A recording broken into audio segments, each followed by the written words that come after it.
Rasul, saya udah hormatin dia, saya berusaha Rasul, saya belajar, terus belajar untuk bisa jadi umatmu istri yang solehah, yang kau berkata bahwa istri yang solehah bakal bisa masuk surga dari pintu manapun yang dia ingin. Nggak ada yang membela kita nih kaum perempuan lebih daripada Nabi Muhammad SAW.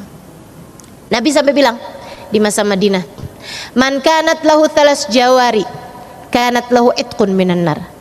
Kata Nabi, siapa di antara kalian yang punya 3 anak perempuan, ketiganya dirawat, dididik, dibesarkan sampai jadi anak-anak perempuan soleha, jadi anak perempuan yang ngerti dirinya hamba Allah, jadi anak perempuan menjaga dirinya, ngerti, nggak cengengesan sama laki-laki, nggak suka godain cowok baik offline ataupun online, punya anak perempuan yang terjaga, ngerti jaga sholatnya, ngerti jaga puasanya, ngerti jaga hidupnya, paham aku hambanya Allah, aku umatnya Rasulullah.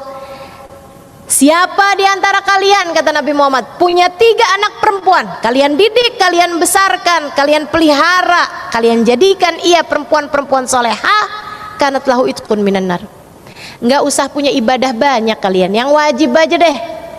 Dan andai kalian punya dosa-dosa sekalipun, 3 anak perempuan kalian akan menjadi penghalang kalian dari api neraka. 3 anak perempuan kalian akan menjadi penghalang kalian dari api neraka. Sahabat pada angkat tangan. Kaifa bil jariyatin ya Rasulullah? Gimana kalau punyanya cuma 2 anak perempuan wahai Rasul? Mau nambah lagi apa udah cukup nih? 2 anak perempuan nih Rasul punyanya. Kata Nabi Muhammad, wa man kanat lahu jariyatan, demikian pula dengan yang memiliki hanya 2 anak perempuan. Kata perawinya saya nggak pasti apa Nabi Muhammad menyebut dengan 1 anak perempuan. Namun yang pasti teman-teman saudaraku sekalian, dari sebab hadisnya Nabi Muhammad seperti ini, para sahabat, kalangan para sahabat, setiap kali istrinya melahirkan, mereka akan bertanya kepada dukun beranaknya, laki apa perempuan? Kalau dibilang laki-laki, alhamdulillah. Kalau dibilang perempuan, alhamdulillah. Aku memiliki penghalang dari api neraka. Aku punya pagar yang akan menghalangkanku dari api neraka. Insyaallah. Saudariku sekalian saya muliakan, tuh sama anak perempuan, Nabi tuh ngebelainnya kayak begitu. Kalau udah jadi istri, kamu tuh udah jadi istri, Nabi sayangnya sama kamu luar biasa juga. Nabi pengen tahu gimana keadaanmu. Nabi itu dari semua putri-putrinya yang paling sering didatengin oleh Nabi Muhammad Sayyidah Fatimah. Dari semua putrinya ya, yang paling sering didatengin sama Nabi adalah rumah keluarganya Sayyidah Fatimah. Kenapa gitu? Karena paling disayang, itu iya. Tapi teman-teman saya sekalian, ada hal lain juga. Kenapa rumah keluarga Sayyidah Fatimah paling sering didatengin sama Nabi Muhammad? Karena mereka sangat miskin. Wahai para orang tua, jangan keseringan nengokin anak-anak yang kaya-kaya aja tanpa menengok yang keadaannya susah. Justru anakmu yang keadaannya susah, deketi mereka, tanyain gimana suamimu. Nabi tuh sama anak yang udah menikah, nih para istri, kamu para istri, Nabi pedulinya kepadamu luar biasa. Terutama jika kamu dalam keadaan sulit, teman-teman saudaraku sekalian, dah paling enak sama Nabi Muhammad urusannya. Ngadu sama Nabi, tawasul sama Nabi Muhammad, doa minta sama Allah dengan Nabi Muhammad SAW. Nabi akan sangat peduli padamu. Nabi sangat akan peduli padamu, karena Nabi itu kalau ketemu umatnya yang perempuan, Nabi tanya, dia umur berapa gitu, Nabi akan tanya, kamu sudah menikah? Udah Rasul, saya istrinya fulan. Oh gimana kamu sama suamimu, gimana suamimu terhadapmu? Nabi cari tahu. Nabi begitu sama umatnya. Jadi saya juga bayangin, sebenarnya apa bedanya ya antara umat yang hidup di zaman Nabi dengan umat yang sekarang? Toh juga kata Allah mengatakan, wabil mu'minina raufun rahim. Terhadap umatnya yang mukmin, Nabi Muhammad tuh rauf, penuh kasih sayang, rahim, penuh cinta. Jadi ama yang hidup sezaman Nabi Muhammad Nabi begitu, ama yang sekarang juga Nabi itu begitu. Jadi andai kita nih ketemu sama Nabi, Nabi juga pengen tahu gimana nak kehidupan kamu sama suamimu. Gimana? Urusan ekonominya gampang. Gimana? Urusan hidup kamu sama suami kamu gimana? Kamu sama suami kamu gimana keadaannya? Dan saudariku sekalian, sebagai para istri dari umat Nabi Muhammad SAW, siapkanlah jawabanmu. Siapkan jawabanmu. Kaifa anti bih? Nabi nanya, kaifa anti bih? Ketika Nabi berjumpa dengan seorang perempuan, sesudah perempuan tersebut bertanya beberapa hukum masalah dalam fikih, Nabi tanya, amutazawijah anti, adakah kamu sudah menikah? Rasul, betul, saya istrinya Fulan bin Fulan. Nabi bertanya kembali, kaifa anti bih? Bagaimana nak kamu memperlakukan suamimu? Siapkan jawaban teman-teman. Siapkan jawaban. Kalau kamu lagi pegel sama suami, mau ngapa-ngapain, ingetin dirimu. Nih kalau saya ketemu sama Nabi, Nabi nanya gimana kamu sama suamimu, ingetin. Kalau mau ngambil uang di saku suami, ingetin.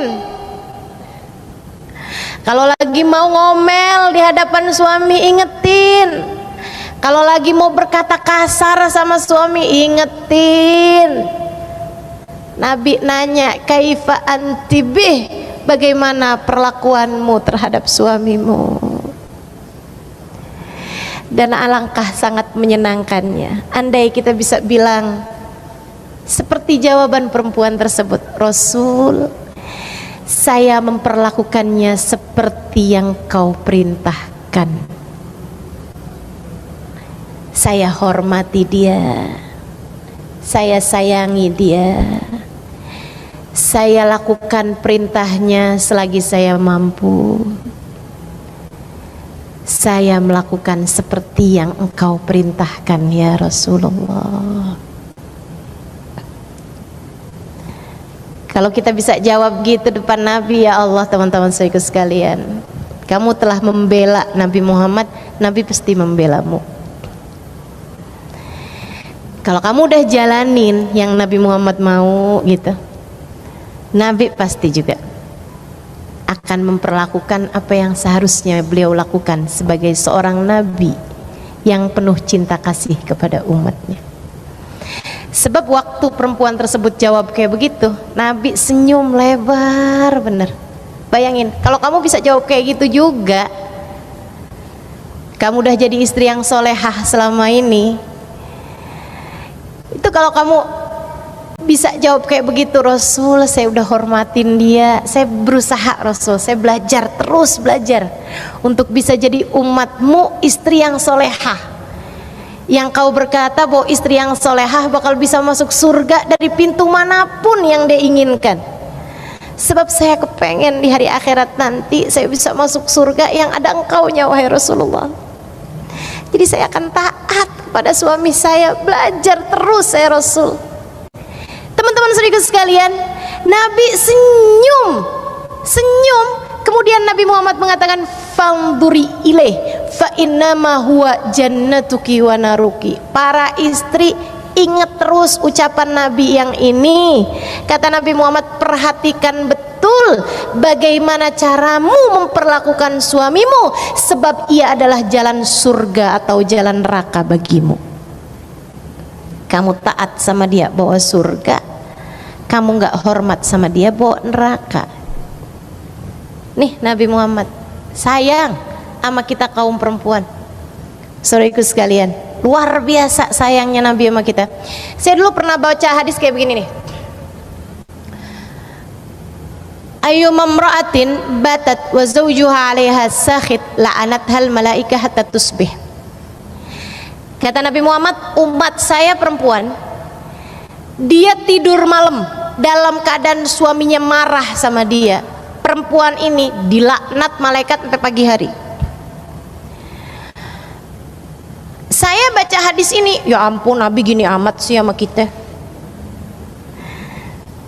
Ini saya umatnya loh ini, tapi Nabi kok gini amat? Kenapa nggak ada hadis gitu? Kalau ada seorang suami tidur malam dalam keadaan istrinya bete sama dia dilaknat sama seluruh alam semesta. Kan jadi kayak pantas gitu kan? Ada hadis yang bunyinya gitu, ada hadis bunyinya gitu. Tapi nggak ada ternyata. Adanya tentang urusan kita nih kaum perempuan. Saya jadi ngerasa emang iya Nabi Muhammad sayang gitu sama kita nih para istri nih. Kok kayaknya kayak nggak sayang gini. Sampai satu hari saya mendapatkan sebuah keterangan yang ditulis oleh seorang psikolog, teman-teman saudaraku sekalian, seorang psikiater dari ranah kejiwaan. Katanya dibilang kayak begini, jangan menidurkan masalah. Kalau kamu lagi punya masalah, kalau kamu lagi kesel, kalau kamu lagi marah, jangan kamu bawa tidur. Kenapa gitu? Kadang kan kita kalau lagi marah tuh udah bawa tidur aja, besok lupa. Kan begitu? Kita kalau lagi kesel-kesel sama anak, kesel sama suami gitu, udah nggak apa-apa tidur aja deh, nanti besok juga lupa. Gitu. Karena dia bilang, keadaan hati kamu tuh marah, kamu kesel, kamu tuh nggak beneran hilang. Sebenarnya dia tertimbun di alam bawah sadar, dan itu akan menjadi memori yang menumpuk terus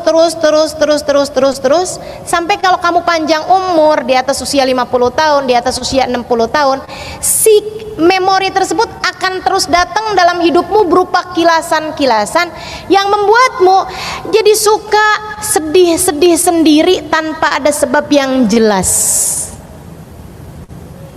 Hah? Coba nih yang umurnya udah 50 tahun 60 tahun, coba diingat-ingat, pernah nggak kadang sedih-sedih sendiri gitu, nggak ada sebab yang jelas? Itu lama-lama kalau dibiarin bisa agak oleng. Dalam istilah sekarang namanya error, hang gitu ya, agak ngeheng tuh nanti jatuhnya. Ya Allah, teman-teman saya sekalian, rupa-rupanya Nabi Muhammad tuh pesen, kamu kalau ada masalah sama suamimu, kalau lagi ada apapun yang membuat hatimu kesel, jangan dibiarin kamu bawa tidur. Aku kesian sama kamu kalau masa tua kamu penuh dengan kesedihan. Ayo selesaiin masalah kamu. Karena teman-teman jujur aja, gara-gara hadis itu, saya kalau lagi ada masalah sama suami, emang ada ustazah, kan ustazah, ya ustazah juga orang. Emang kamu pikir kalau jadi ustazah kagak pernah ada masalah gitu sama suaminya? Kamu nggak tahu aja. Setannya ustazah tuh lebih gede, karena setannya ustazah tuh juga ustazah di dunia persetanan. Teman-teman saudaraku sekalian, jadi ini ya, gara-gara hadis ini, saya kalau ada masalah sama suami apapun, saya berusaha untuk tidak memalamkan masalah tersebut. Sekesel-keselnya saya sama dia, saya akan minta maaf walaupun dengan maafin ya,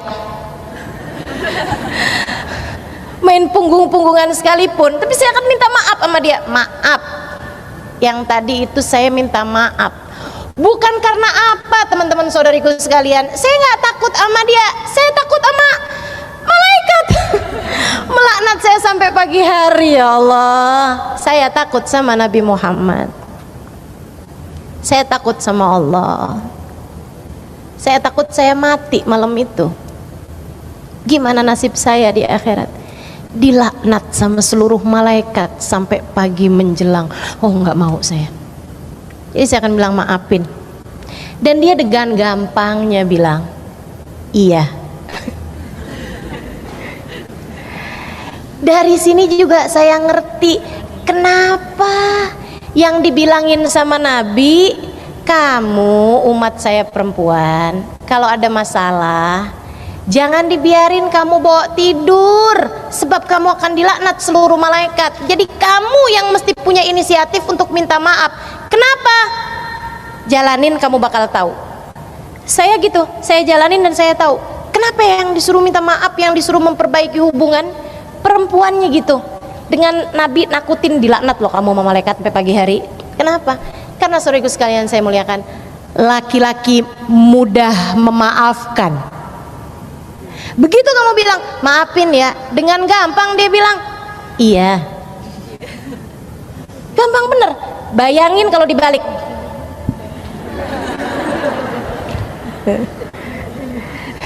Coba silakan bayangin kalau dibalik, dia yang minta maaf, kita udah enak mau tidur nih, terus dia bilang kejadian yang tadi itu saya tuh sebenarnya maksudnya nggak gitu, maafin saya ya. Itu ngantuk semua bisa hilang loh. Makanya saya kan udah bilang juga apaan tuh. Iya, tapi kan saya udah nyesel sekarang, maafin ya. Enggak ada. Itu bisa panjang teman-teman saudaraku sekalian. Nabi sangat memahamimu. Nabi sangat memahamimu. Udah deh, enggak ada yang lebih paham tentang urusan kita daripada Nabi Muhammad SAW.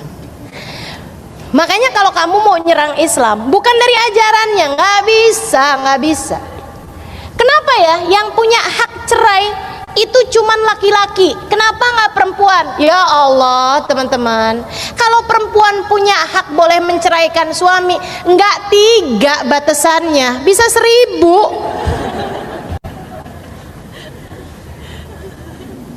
Tiap kali kesel, aku ceraikan kamu. Tiap kali pegel sama suami urusan kita ngecat tembok enaknya warna apa ya, jangan pulang sekarang. Betul begitu. Udah deh, nggak ada yang lebih ngerti kita daripada Nabi Muhammad, karena semua yang disampaikan Nabi Muhammad sebagai ajaran datangnya dari Allah yang menciptakan, yang mendesain kita nih sebagai kaum perempuan. Udah percaya aja sama Nabi Muhammad. Dan dalam pengikutan terhadap Nabi Muhammad, di sanalah terdapat kebahagiaan hidupmu dunia dan akhirat. Masya Allah, Masya Allah.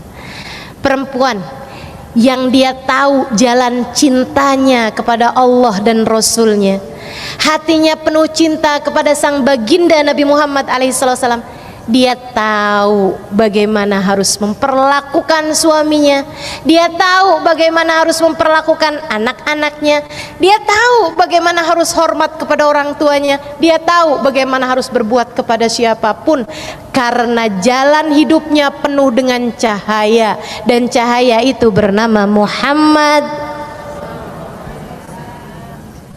Jadi kalau kamu lagi bilang hidup saya kok susah mulu, karena kamu jauh dari Nabi Muhammad. Saya kok nggak ngerti mesti berbuat apa, karena kamu jauh dari Nabi Muhammad. Saya kok hati saya susah banget mau saya atur, karena kamu jauh dari Nabi Muhammad. Saya selalu dikuasai oleh ego dan emosi saya, karena kamu kurang dekat sama Nabi Muhammad. Kamu dekat sama Nabi Muhammad, nurun lakum, kata Nabi Muhammad, aku cahaya bagimu. Aku cahaya bagimu. Anta syamsun, anta badrun, anta nurun fauqa nuri. Sahabat paham, makanya begitu Nabi Muhammad datang mereka bilang tola al badru alaina. Purnamanya sudah terbit di atas kita. Kita nggak akan tersesat jalan lagi, kita nggak akan salah-salah lagi membuat keputusan, karena jalannya sekarang sudah terang, karena jalannya sekarang sudah terang, sudah ada cahayanya bernama Muhammad. Enak bener jadi umat Nabi Muhammad. Alhamdulillah.